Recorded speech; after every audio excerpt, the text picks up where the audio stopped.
السلام علیکم ورحمۃ اللہ تعالی وبرکاتہ۔ وعلیکم السلام ورحمۃ اللہ تعالیٰ۔ نحمدہ ونصلی ونسلم علی رسولہ الکریم، اما بعد فاعوذ باللہ من الشیطان الرجیم، بسم اللہ الرحمن الرحیم۔ ان اللہ وملائکتہ یصلون علی النبی یا ایہا الذین آمنوا صلوا علیہ وسلموا تسلیما۔ اللہم صلی علی سیدنا و مولانا محمد معدن الجود والکرم وآلہ الکرام وابنہ الکریم وبارک وسلم صلاۃ و سلاما علیک یا رسول اللہ صلی اللہ تعالی علیہ وسلم۔ میلاد شریف کا بیان جاری ہے کہ میلاد شریف منانا کیسا ہے، اس کو قرآن و حدیث کی روشنی میں بیان کیا، اس کا ثبوت پیش کیا، اور جو یہ ہمارے مخالفین کی طرف سے اس کو بدعت کہہ دیا جاتا ہے تو اس کا جواب بھی اس سے پہلے والے درس میں شامل کیا گیا۔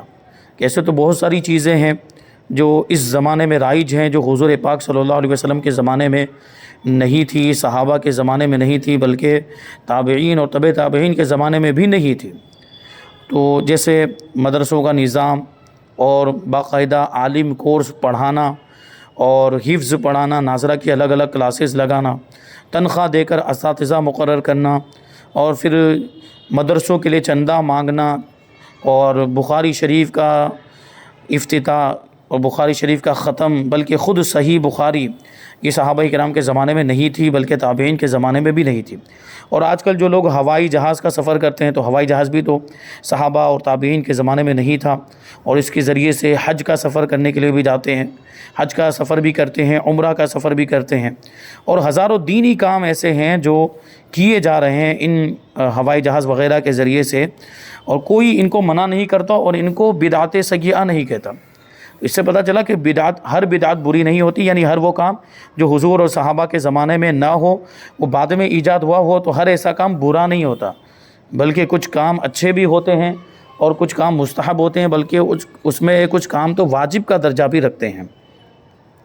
تو اسی کے بارے میں کہتے ہیں کہ یہ جشن میلاد اور جشن ولادت منانے کا حکم کیا ہے۔ فرماتے ہیں اہل سنت کے مذہب میں مجلس میلاد پاک افضل ترین مندوبات یعنی مستحبات اور اعلیٰ ترین مستحسنات یعنی نیک کاموں میں سے ہے، یعنی بہت ہی ثواب کا کام ہے، اور حضور پاک صلی اللہ علیہ وسلم سے محبت کی یہ علامت ہے۔ آگے سوال ہے کہ 12 ربیع الاول ولادت شریف کا دن نہیں ہے، اس میں اختلاف ہے، اور یہ فتاوی رضویہ میں بھی ہے، لہٰذا 12 ربیع الاول شریف کو جشن میلاد النبی نہیں منانا چاہیے۔ یعنی حضور پاک صلی اللہ علیہ وسلم کی ولادت 12 ربیع الاول کو ہوئی یا کسی اور تاریخ کو ہوئی، کہ بعض لوگوں نے 8 ربیع الاول بھی لکھا ہے، بعض لوگوں نے کچھ اور تاریخ بتائی ہے، تو اس میں اختلاف ہے۔ تو جب اس میں اختلاف ہے تو آپ 12 ربیع الاول کو فکس کیسے کر سکتے ہیں؟ یعنی 12 ربیع الاول ہی کو میلاد مناتے ہیں، اور جبکہ اس میں تو اختلاف ہے، نہیں منانا چاہیے۔ تو اس کا جواب دیتے ہیں، فرماتے ہیں کہ اس سوال کا ایک جواب تو یہ ہے کہ فتاوی رضویہ میں میرے آقا اعلی حضرت امام اہل سنت رضی اللہ تعالیٰ عنہ فرماتے ہیں کہ اشہر و اکثر و ماخوذ و معتبر 12ویں ہے، یعنی سب سے زیادہ مشہور، قابل اعتبار اور مقبول بات 12 ربیع الاول ہی کی ہے۔ یعنی مختلف روایتیں ملتی ہیں، دوسری تاریخ کی بھی روایت، 8 تاریخ کی بھی روایت ہے، 2 تاریخ کی بھی روایت ہے، لیکن سب سے زیادہ مشہور اگر کوئی روایت ہے اور سب سے زیادہ قابل اعتماد بھروسے کے لائق کوئی یہ روایت ہے تو وہ 12 تاریخ والی روایت ہے، یعنی 12 ربیع الاول والی روایت، تو جو زیادہ مشہور ہے ہم اس کو اختیار کرتے ہیں، اور اسی وجہ سے 12 ربیع الاول کو ہم میلاد شریف مناتے ہیں۔ اب دوسرا جواب یہ ہے کہ اگر آپ 12 ربیع الاول شریف کو جشن ولادت نہیں مناتے، یعنی جو آپ کے سامنے آئے اور اعتراض کرے کہ 12 ربیع الاول کو فکس نہیں ہے حضور کی ولادت کی تاریخ، تو تم 12 ربیع الاول کو کیوں مناتے ہو؟ تو سامنے والے سے ہی پوچھا جائے کہ پھر دوسری کون سی تاریخ ہے، تو وہ کہے گا 8ویں تاریخ ہے یا 10ویں تاریخ ہے یا 2 تاریخ ہے، وہ یہ کہے گا کہ ان تاریخوں کے تعلق سے بھی روایتیں ملتی ہیں۔ تو آپ اس کو جواب دیجئے سامنے والے کو کہ آپ 12 ربیع الاول شریف کو جشن ولادت نہیں مناتے تو کوئی اور تاریخ مثلا 2 تاریخ یا 8 تاریخ یا 10 تاریخ 10 ربیع الاول ہی کو ایک قول کے مطابق مان لیجئے اور خوب دھوم دھام سے آمنہ کے لال محبوب رب ذوالجلال کا جشن ولادت منائیے. یعنی ان کے حساب سے مان لیجئے کہ 12 ربیع الاول نہیں ہے تو 8 ربیع الاول ہوگی یا 2 ہوگی یا 10 ہوگی, تو اسی کو پوچھ لیا جائے کہ تمہارے نزدیک کیا معتبر ہے. وہ کہے گا کہ ہمارے نزدیک حضور کی ولادت کی تاریخ یہ ہے. اگر مثال کے طور پر وہ کہتا ہے کہ حضور کی ولادت کی تاریخ ہی 8 ہے تو 8 ہی کو منائے. تو 8 کو بھی نہیں مناتا ہے, تو 2 کو بھی نہیں مناتا, تو 10 کو بھی نہیں مناتا. یعنی دل میں کچھ میل ہے اور حضور پاک صلی اللہ علیہ وسلم کی تعظیم اس کو ہضم نہیں ہوتی ہے, اور حضور پاک صلی اللہ علیہ وسلم کا جشن ولادت منایا جائے تو وہ اس کو اچھا نہیں لگتا ہے. اس وجہ سے وہ طرح طرح کے بہانے بنا کر اس پر روک لگانے کی کوشش کرتے ہیں. تو اگر مان لیجئے کہ 12 ربیع الاول حضور کی ولادت کی تاریخ کے طور پر اس کے نزدیک ثابت نہیں ہے تو جو ثابت ہے اس میں منائے. اگر اس کے نزدیک 8 ثابت ہے تو 8 کو منائے, وہ تو 8 کو بھی نہیں مناتا. 2 ثابت ہے تو 2 کو منائے, وہ تو 2 کو بھی نہیں مناتا. یعنی حضور سے پتہ نہیں کیا معاملہ, ان کو حضور کی تعظیم والے کاموں پر وہ لوگ پابندی لگانے کی کوشش کرتے ہیں. آگے سوال ہے کہ اسلام میں صرف 2 ہی عیدوں کا ذکر ہے. کون سی 2 عید؟ ایک عید الفطر اور ایک عید الاضحیٰ. تو عید میلاد النبی نہیں منانا چاہیے کیونکہ یہ تیسری عید ہو جائے گی. اس کا ذکر قرآن و حدیث کے اندر نہیں ہے اس طرح کی عید کا. تو جواب دیتے ہیں کہ صحاح 6 یعنی حدیث کی مشہور 6 کتابیں بخاری, مسلم, ترمذی, سنن ابی داؤد, سنن ابن ماجہ اور سنن نسائی, یہ 6 مشہور کتابیں ہیں. ان کو صحاح 6 کہا جاتا ہے. ان کتابوں کے اندر ہے کہ اللہ کے پاک رسول صلی اللہ علیہ وسلم نے ارشاد فرمایا کہ جمعہ عید کا دن ہے. دیکھیے ان کے کہنے کے مطابق 2 ہی عید ہیں, جبکہ اللہ کے رسول نے جمعہ کو بھی عید فرمایا. جمعہ یہ ہفتے کی عید ہے, تو یہ تو عید یعنی 2 عید کے علاوہ بھی ایک اور عید نکلی, وہ جمعہ کا دن. اچھا جمعہ کا دن ہفتے میں ایک دن آتا ہے, تو اس طرح پورے سال کا اندازہ لگائے تو کتنی عیدیں ہو جائے گی پھر سال میں صرف 2 ہی عید نہیں بہت ساری ہو جائے گی. اس کو فرماتے کہ اس حساب سے تو پورے سال میں کم و بیش 48 عیدیں ہو گئی, اور عید الفطر اور عید الاضحیٰ ملا کر 50 اور عیدیں ہو گئی. اور جس عید کے صدقے میں یہ سب عیدیں ملی ہیں وہ ربیع الاول شریف ہے. الحمدللہ یہ عاشقان رسول کے لیے عیدوں کی بھی عید ہے, کیونکہ حضور انور صلی اللہ علیہ وسلم دنیا میں تشریف نہ لاتے تو کوئی عید ہوتی نہ کوئی شب براءت ہوتی. کون و مکان کی تمام تر رونق و شان اللہ پاک کے آخری رسول صلی اللہ علیہ وسلم کے قدموں کی دھول کا صدقہ ہے. حدیث میں ہے کہ اللہ پاک فرماتا ہے کہ اے میرے حبیب, میں نے دنیا اور دنیا والوں کو اس لیے پیدا کیا کہ جو عزت و منزلت تمہاری میرے یہاں ہے میں ان کو اس کی پہچان کرا دوں. یعنی دنیا والوں کو آپ کی عزت و منزلت بتاؤں اور اس کی پہچان کرا دوں, آپ کے مقام و مرتبے کی پہچان کرا دوں. اور اے میرے حبیب اگر تم نہ ہوتے تو میں دنیا کو پیدا نہ کرتا. اعلیٰ حضرت رضی اللہ تعالیٰ عنہ فرماتے کہ وہ جو نہ تھے تو کچھ نہ تھا, وہ جو نہ ہو تو کچھ نہ ہو, جان ہے وہ جہان کی, جان ہے تو جہان ہے. آگے سوال ہے کہ 12 ربیع الاول کا جلوس نکالنا یہ بدعت ہے, کیونکہ حضور کے زمانے میں اس طرح جلوس نہیں نکلتا تھا, صحابہ کے زمانے میں بھی جلوس نہیں نکلتا, بلکہ تابعین کے زمانے میں بھی اس طرح جلوس نہیں نکلتا تھا. تو یہ وہ بدعت کا مطلب یہ ہوتا ہے کہ کوئی نئی چیز, کوئی ایسی نئی چیز ایجاد کرنا جو حضور اور صحابہ کے زمانے میں نہ ہو, اس کو بدعت کہا جاتا ہے. تو جلوس نکالنا بھی بدعت ہوا. اس کے بارے میں کہتے ہیں سوال ہے کہ 12 ربیع الاول کا جلوس نکالنا بدعت ہے اور ہر بدعت گمراہی اور جہنم میں لے جانے والی ہے, لہٰذا جلوس میلاد نکالنا اور اس میں جانا جائز نہیں ہے. یہ سوال ہے, یہ غیر جو ہمارے بد مذہب ہمارے مخالفین ہیں ان کی طرف سے یہ اعتراض کیا جاتا ہے کہ یہ بدعت ہے, لہٰذا اس میں شریک نہیں ہونا چاہیے, جلوس نہیں نکالنا چاہیے. تو اس کا جواب کیا ہے ہمارے پاس؟ جواب دیتے ہیں کہ بدعت کا مطلب ہے نیا کام. جس طرح ہر نیا کام برا نہیں ہوتا اسی طرح ہر بدعت بھی بری نہیں ہوتی.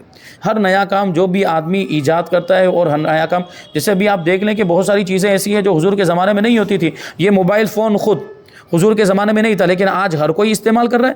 کہ جو بدعت کی مالا جپتے رہتے ہیں ان کے ہاتھ میں بھی موبائل ہے, اور ان کے بھی بلکہ کہہ لیجئے کہ ان کے مولوی, ان کے اساتذہ, ان کے شاگرد سب کے پاس ہوگا یہ موبائل. تو یہ موبائل خود بدعت ہے, یہ خود حضور کے زمانے میں نہیں تھا, تو یہ بدعت ہے, تو اس کو استعمال کرنا چھوڑ دینا چاہیے ان کو. موبائل استعمال ہی نہیں کرنا چاہیے. اور بھی بہت ساری ٹیکنالوجی والی چیزیں ہیں وہ ان کو استعمال ہی نہیں کرنی چاہیے کیونکہ وہ بھی تو بدعت ہیں. تو یہ جو سیدھا اٹھا کر کہہ دیا جاتا ہے کہ ہر بدعت گمراہی اور ہر بدعت جہنم میں لے جانے والی، تو پھر موبائل بھی تو جہنم میں لے جانے والا ہو جائے گا. یہ موبائل بھی پھر گمراہی ہو جائے گا. پھر کمپیوٹر کا استعمال بھی گمراہی ہو جائے گا. پھر کمپیوٹر بھی تو جہنم میں لے جانے والا ہو جائے گا. یعنی کمپیوٹر کا غلط استعمال کرے تو وہ تو غلط ہے، لیکن صحیح استعمال بھی تو ہوتا ہے کمپیوٹر کا. کمپیوٹر میں کتنے اچھے اچھے کام بھی ہوتے ہیں. کتابوں کی ٹائپنگ ہوتی ہے، کتابیں چھپنے میں بہت معاون ثابت ہوتا ہے وہ، اور بہت ساری چیزیں. یہ ہمارے سامنے جو کتاب ہے تو اس کی جو ٹائپنگ ہوئی ہے کمپیوٹر کے اندر ہوئی ہے یا لیپ ٹاپ کے اندر ہوئی ہے، تو یہ بھی اس میں کمپیوٹر معاون اور مددگار ہوا ہے. تو بہرحال ہر بدعت بری نہیں ہوتی، ہر نیا کام برا نہیں ہوتا، اسی طرح ہر بدعت بری نہیں ہوتی، بلکہ جو نیا کام قرآن و سنت کے خلاف ہو وہ بدعت سیئہ یعنی بری بدعت ہے. یعنی جو نیا کام قرآن سے ٹکرا رہا ہو یا حدیث سے ٹکرا رہا ہو، سنت رسول اللہ سے ٹکرا رہا ہو، تو پھر وہ بری بدعت ہوگی. اب اس پر عمل کرنا جائز نہیں ہوگا. لیکن ہر بدعت کے یہ معاملات نہیں ہے. جیسے موبائل ہی کو لے لیں، یہ موبائل اگر اس کا صحیح استعمال کیا جا رہا ہے تو نہ یہ قرآن سے ٹکرا رہا ہے نہ یہ حدیث سے ٹکرا رہا ہے، تو یہ جائز ہے اس کا استعمال. یعنی جائز استعمال جائز ہے، ناجائز استعمال ناجائز ہے. وہ تو پھر کوئی بھی ناجائز کام آپ کریں تو وہ تو ناجائز ہی رہے گا، چاہے اب وہ موبائل کے ذریعے کیا جائے یا کسی اور چیز کے ذریعے کیا جائے. گناہ تو گناہ ہی رہے گا ہر جگہ پر. تو بہرحال جو نیا کام قرآن و سنت کے خلاف ہو وہ بدعت سیئہ یعنی بری بدعت ہے. اور حدیث پاک کل بدعت ضلالۃ سے مراد بری بدعت ہے. حدیث شریف فرمایا گیا کہ کل بدعت ضلالہ، کہ ہر بدعت گمراہی ہے. اب اسی کو یہ لوگ دلیل بناتے ہیں اور کہتے ہیں کہ ہر بدعت گمراہی یعنی ہر نیا کام یہ گمراہی ہے. تو اسی کے جو ہے کہ دلیل بنا کر یہ کہہ دیتے ہیں کہ میلاد منانا بھی یہ گمراہی ہے، جہنم میں لے جانے والا کام ہے معاذ اللہ. تو اس اعتبار سے دیکھیں تو پھر یہ بھی جو نئے نئے کام کر رہے ہیں وہ سارے نئے کام، بلکہ ان کے مدرسے وہ جو میں نے بھی بتایا، مدرسوں میں باقاعدہ تعلیم کا نظام اور مدرسین کو تنخواہ دینا اور باقاعدہ ان کو جو ہے کہ ملازمت میں رکھنا، یہ ساری چیزیں بھی تو بدعت ہیں، اور یہ بھی پھر گمراہی ہو جائے گی اور یہ بھی جہنم میں لے جانے والا کام ہو جائے گا. تو یہاں جو کلو بدعت ضلالۃ حدیث میں فرمایا گیا، اس سے مراد بری بدعت یعنی ہر بری بدعت گمراہی ہے. جو نیا کام قرآن و سنت آثار صحابہ یا اجماع امت کے خلاف نہ ہو وہ برا نہیں ہے. جیسے تراویح کی جماعت جو تقریباً ہر مسجد میں قائم کی جاتی ہے. تراویح جو حضور پاک صلی اللہ علیہ وسلم کے زمانے میں جماعت کے ساتھ نہیں پڑھی جاتی تھی. یہ 20 رکعتیں حضور پاک صلی اللہ علیہ وسلم کے زمانے میں لوگ الگ الگ پڑھ لیتے مسجد میں جا کر، ویسے ہی 20 رکعتیں پڑھی اور پھر چلے جاتے تھے. اس کی باقاعدہ جماعت نہیں ہوتی تھی، یہاں تک کہ حضرت ابوبکر صدیق رضی اللہ تعالیٰ عنہ کے زمانے میں بھی اس کی جماعت نہیں ہوتی تھی. یہ حضرت فاروق اعظم رضی اللہ تعالیٰ عنہ کے زمانے میں ہوا اور اس کی باقاعدہ صحابہ کرام نے جماعت قائم کی اور جماعت کے ساتھ اس کو پڑھنا شروع کیا، تراویح کی نماز کو. اور خود فاروق اعظم رضی اللہ تعالیٰ عنہ نے دیکھا کہ صحابہ کرام اور مسلمان تراویح کی نماز جماعت کے ساتھ پڑھ رہے ہیں، تو حضرت فاروق اعظم رضی اللہ تعالیٰ عنہ نے منع نہیں فرمایا. یعنی یہ نہیں کہا کہ حضور نے تراویح کی نماز جماعت کے ساتھ نہیں پڑھی تو تم لوگ کیوں پڑھ رہے ہو، یہ تو نیا کام ہو گیا، یہ تو بدعت ہو گئی اور ہر بدعت گمراہی ہے، یہ ناجائز ہے، ایسا مت کرو. حضرت فاروق اعظم نے یہ نہیں فرمایا، بلکہ کیا فرمایا، تو بہت اچھی بدعت ہے.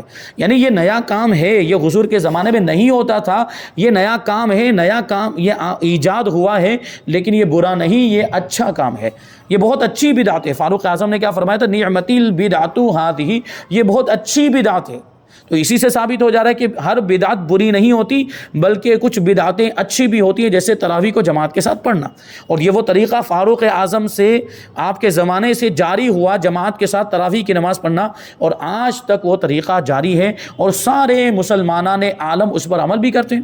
اب تو ہر ملک میں کہیں بھی آپ چلے جائیں جہاں مسلمان بستے ہیں وہاں جماعت کے ساتھ تراویح کی نماز ہوتی ہے اور پڑھی بھی جاتی ہے. اس پر کوئی فتویٰ نہیں لگاتا ہے کہ یہ حضور کے زمانے میں جماعت کے ساتھ نہیں پڑھتے تھے، لاؤ جماعت کے ساتھ پڑھنا بند کر دو، اس پہ کوئی فتویٰ نہیں لگاتا ہے. یہ فاروق اعظم رضی اللہ تعالیٰ عنہ کے زمانے سے کہ ہر مسجد میں یہ جماعت کے ساتھ نماز پڑھی جاتی ہے اور تراویح کی نماز، اس کو تو خود حضرت فاروق اعظم رضی اللہ تعالیٰ عنہ نے اچھی بدعت فرمایا ہے. کئی بدعتیں مستحب بلکہ واجب ہوتی ہیں. آج سے تقریباً 500 سال پہلے لکھی جانے والی کتاب عین العلم میں ہے کہ جس چیز سے شرع نے منع نہ فرمایا، یعنی شریعت نے شروع سے منع نہ فرمایا گیا ہو اور صحابہ اور تابعین کے زمانے کے بعد میں لوگوں میں وہ جاری ہوئی ہو، جس چیز سے شروع میں منع نہ فرمایا گیا ہو اور صحابہ اور تابعین کے زمانے کے بعد لوگوں میں وہ چیز جاری ہوئی ہو، اس میں موافقت کر کے مسلمانوں کا دل خوش کرنا بہتر ہے. یعنی مسلمانوں میں وہ چیز رائج ہو گئی وہ نیا طریقہ مسلمانوں نے اپنا لیا، اس پر عمل کرنا شروع کر دیا، اور وہ نیا طریقہ قرآن اور حدیث کے خلاف بھی نہیں، اجماع امت کے خلاف بھی نہیں ہے، اور آثار صحابہ کے بھی خلاف نہیں ہے، تو پھر اس میں مسلمانوں کی موافقت کرنی چاہیے، یعنی وہ جو کر رہے ہیں اس میں ہمیں بھی شامل ہو جانا چاہیے، اور اس کو ناجائز اور گناہ نہیں کہنا چاہیے، اس میں مسلمانوں کی موافقت کر کے ان کا دل خوش کرنا ہی بہتر ہے، اگرچہ وہ چیز بدعت یعنی وہ نیا کام ہی کیوں نہ ہو۔ اس پر دلیل وہ حدیث ہے جو حضرت سیدنا عبداللہ ابن مسعود رضی اللہ تعالیٰ عنہ نے نبی کریم صلی اللہ علیہ وسلم کے ارشاد اور خود ان کے قول سے مروی ہوئی کہ مسلمان جس چیز کو اچھا سمجھیں وہ خدا کے نزدیک بھی نیک ہے، یعنی وہ اچھا کام جو قرآن و حدیث کے خلاف نہ ہو، مسلمان جس کو اچھا سمجھ کے کر رہے ہیں تو پھر وہ اللہ کے نزدیک بھی اچھا ہو جاتا ہے، ٹھیک ہے۔ تقریباً 450 سال پرانے بزرگ حضرت سیدنا علامہ ابن حجر رحمۃ اللہ تعالی علیہ فرماتے ہیں کہ بدعت حسنہ یعنی وہ نیک کام جو قرآن و سنت کے خلاف نہ ہو کہ مستحب ہونے پر اتفاق ہے، یعنی کیا مطلب ہوا کہ اگر کوئی نیا کام ایجاد کیا گیا اور وہ قرآن و حدیث کے خلاف بھی نہیں ہے بلکہ وہ اچھا ہے، وہ بہتر ہے، اچھا ہے، بہتر ہے، وہ نیک کام ہے، اس پر ثواب بھی ملتا ہے، تو اس کے مستحب ہونے پر اتفاق ہے۔ اور مولود شریف منانا اور اس کے لیے لوگوں کو جمع کرنا یہ اسی قسم سے ہے، کیونکہ یہ ایک اچھا کام ہے، یہ مستحب ہے، اس کے مستحب ہونے پر اتفاق ہے، یعنی میلاد شریف منانا مستحب، نیک اور اچھا کام ہے۔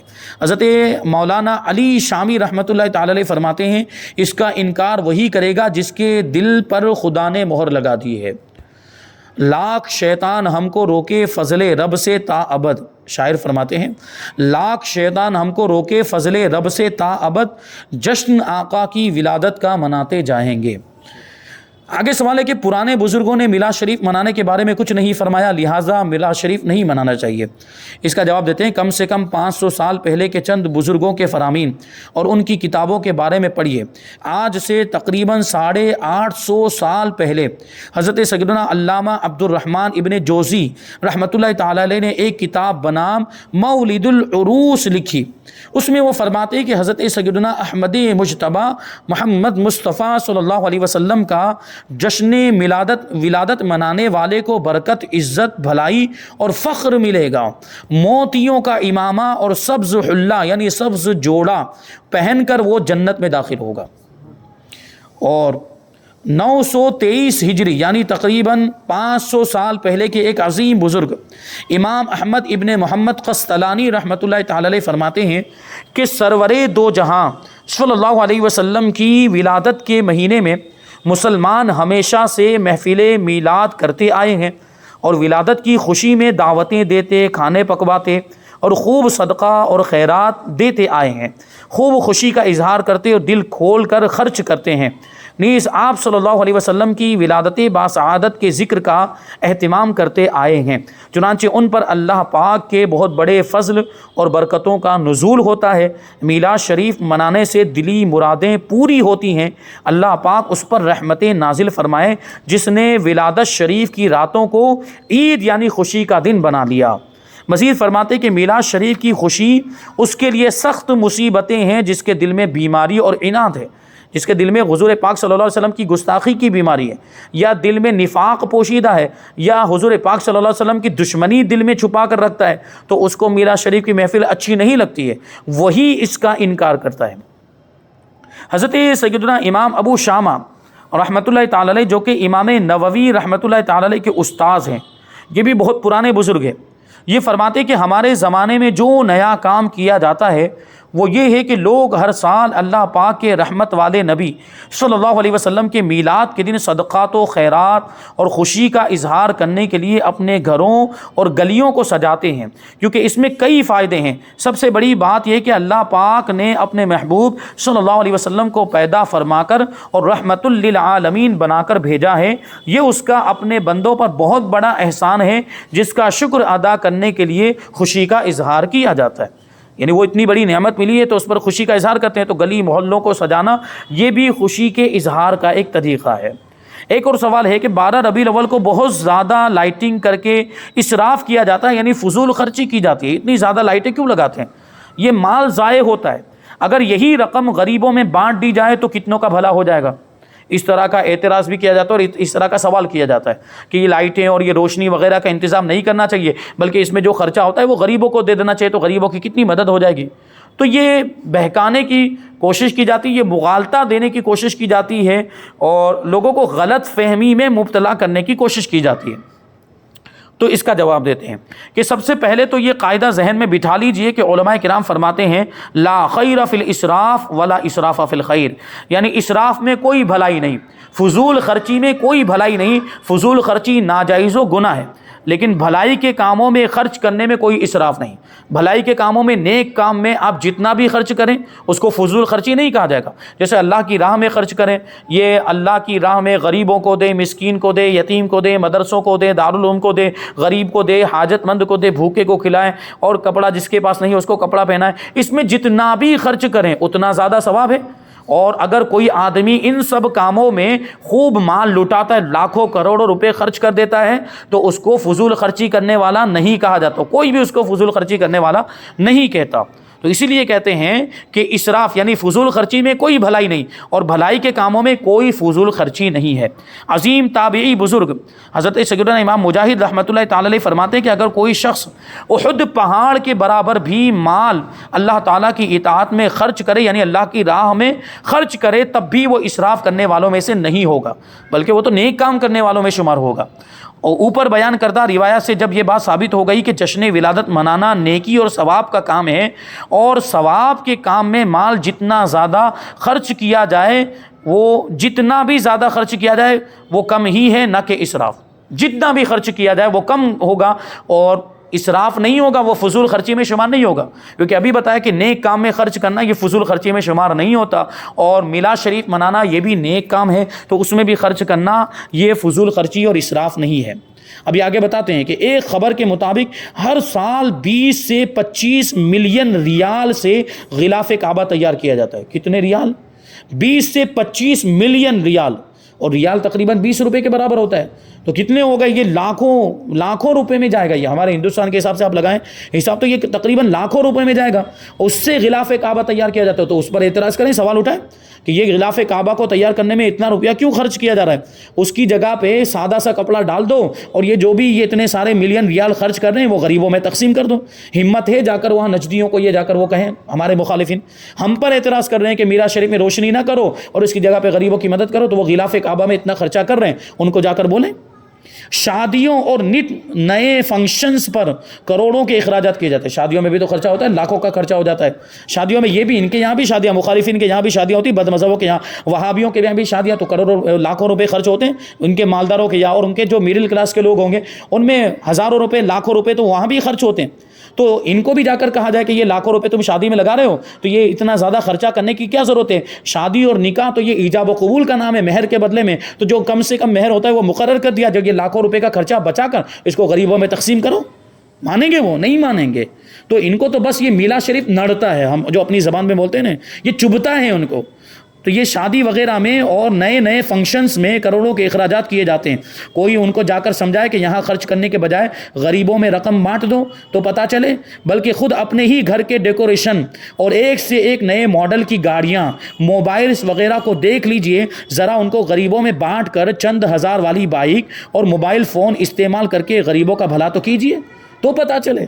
یعنی ابھی 20 ہزار کا موبائل استعمال کر رہے ہیں، تو 20 ہزار کی جگہ پہ 2000 کا موبائل بھی 1500 کا بھی تو موبائل آتا ہے، تو یہ 1500 کا بھی تو موبائل استعمال کر سکتے ہیں، اور باقی کے جو 19,000 بچے ہیں یا 18,500 بچے ہیں وہ غریبوں میں بانٹ دیں۔ نہیں کریں گے وہ ایسا۔ ان کو تو میلاد شریف میں ہی خرچہ دکھتا ہے، بس وہی خرچہ، وہ پیسہ جو خرچ کیا جاتا ہے وہ ان کی نگاہوں میں وہ کانٹا بن کے چبھتا ہے۔ تو ان کو کہا جائے کہ موبائل فون استعمال کرنا بند کر دے، وہ سستا والا موبائل فون استعمال کریں اور یہ غریبوں کا بھلا کیجئے، تو پتہ چلے۔ الغرض 20 کام ایسے کیے جا رہے ہیں جن میں کروڑوں اربوں روپے ہر سال خرچ ہوتے ہیں، مگر اس سے کوئی منع نہیں کرتا۔ گزشتہ کچھ عرصے میں کورونا وائرس کی وجہ سے ہونے والے لاک ڈاؤن میں سوشل میڈیا پر ایک پوسٹ وائرل ہوئی کہ دیکھو، غریبوں میں راشن وہی بانٹ رہے ہیں جو جشن ولادت پر لائٹنگ کرتے ہیں۔ یعنی ان کو اللہ نے ایسی برکت، جشن ولادت پر روشنی کرتے ہیں اور خوشی مناتے، تو اللہ نے ان کو اتنی برکت عطا فرمائی کہ اب وہ غریبوں کی مدد کر رہے ہیں، یعنی وہ لائٹنگ بھی کر رہے ہیں اور ساتھ میں غریبوں کی مدد بھی کر رہے ہیں۔ تو خیر، غریبوں کی مدد بھی کیجئے اور جشن ولادت بھی منائیے۔ آخر صرف جشن ولادت کے موقع پر ہی یہ وسوسے ذہن میں کیوں آتے ہیں؟ بات اور کچھ تو نہیں، کچھ دوسری بات تو نہیں، یعنی وہی دل میں حضور کا بغض ہے، اسی وجہ سے جشن ولادت پر ان کو یہ خرچہ نظر آتا ہے۔ نفس امارہ اور شیطان کو لا حول شریف پڑھ کر مرحبا یا مصطفیٰ کا نعرہ لگا کر بھگائیے اور خوب دھوم دھام سے جشن ولادت منائیے۔ فرماتے ہیں حدیث شریف میں ہے، سید المرسلین صلی اللہ علیہ وسلم نے ارشاد فرمایا کہ جس شخص نے اسلام میں اچھا طریقہ نکالا، نیا نیک طریقہ ایجاد کیا، اس کو طریقہ نکالنے کا بھی ثواب ملے گا اور اس پر عمل کرنے والوں کا بھی ثواب ملے گا، اور عمل کرنے والوں کے اپنے ثواب میں کچھ کمی بھی نہ کی جائے گی۔ اور جس نے اسلام میں برا طریقہ نکالا، برا طریقہ ایجاد کیا، تو اس پر وہ طریقہ نکالنے کا بھی گناہ ہوگا اور اس طریقے پر عمل کرنے والوں کا بھی گناہ ہوگا، اور ان عمل کرنے والوں کے اپنے گناہ میں کچھ کمی بھی نہ کی جائے گی۔ تو اسی سے بدعت کی دو قسمیں معلوم ہو گئی، یعنی نیا طریقہ، نیا کام اچھا بھی ہو سکتا ہے اور برا بھی ہو سکتا ہے۔ اگر وہ اچھا ہے تو اس پر ثواب ملے گا، وہ مستحب ہے، مستحسن ہے، اور اس میں کچھ مباح بدعتیں بھی ہوتی ہیں، اور اگر وہ برا ہے تو پھر اس کا ایجاد کرنا یہ گناہ ہے، اور اس کے ایجاد کرنے والے پر اس کا بھی گناہ ہوگا اور اس کے بعد اس پر عمل کرنے والوں کا بھی گناہ ہوگا۔ بہرحال ابھی اس میں اور بہت ساری باتیں ہیں، انشاءاللہ ان کو آئندہ درس میں ہم شامل کریں گے۔ اللہ تبارک و تعالیٰ کی بارگاہ میں دعا ہے کہ جو کچھ بھی بیان ہوا اس پر ہم سب کو عمل کرنے کی توفیق عطا فرمائے۔ وما علینا الا البلاغ۔ السلام علیکم۔